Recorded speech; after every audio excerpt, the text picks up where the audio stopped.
Duality never existed in the singularity of all that is.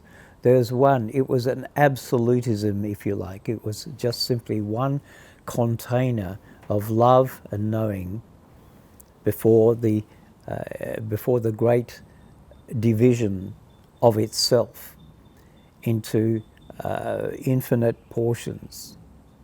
The moment that Source decided to experience the nature of its knowledge, the nature of all its knowing, through the mechanism of physical form, it also created the system by which that could take place.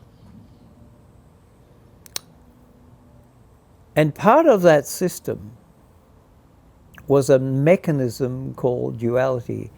Therefore, everything has two things, two components.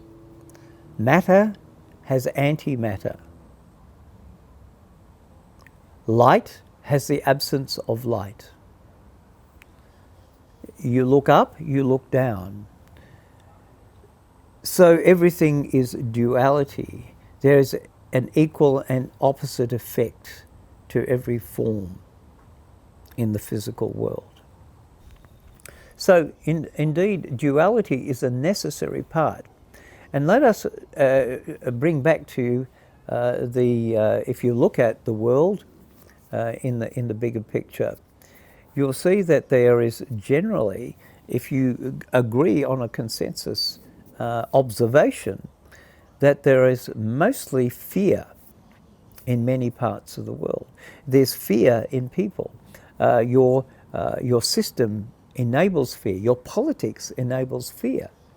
In other words, the energy, the emotional construct of your information systems, your beliefs, your collective natures work in fear. That is not to say that is the consensus of the global population, but we are just speaking of one particular facet of duality.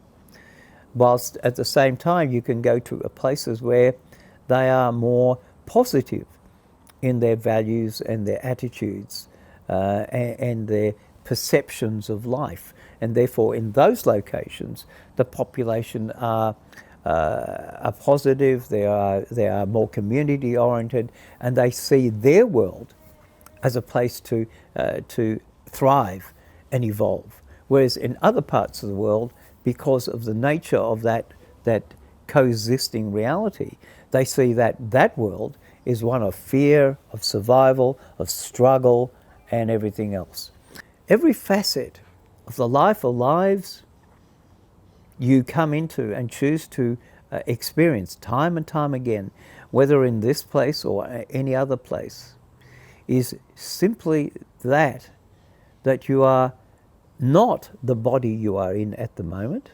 You are infinite bodies having infinite experiences over infinite lifetimes, time and time and time again, and many of them totally unique. Even on this plane of existence you call Earth, where you can run into people that appear to be having the same experience, or what appears to be the same experience. When you delve into those experiences, they are entirely different, because the way they are feeling, choosing, reacting, responding to these experiences are completely different based on their journey from childhood up to that point in time. So we are just simply one collective system creating these infinite number of experiences through the process of duality in order to evolve and become aware that we're doing that anyway. And so from that space we can come back to being conscious, understanding that we are Source in this physical form, and we were always meant to discover that so that we can walk this earth in a way that we choose from the heart, from a place of love, from a place of acceptance, from a place of peace.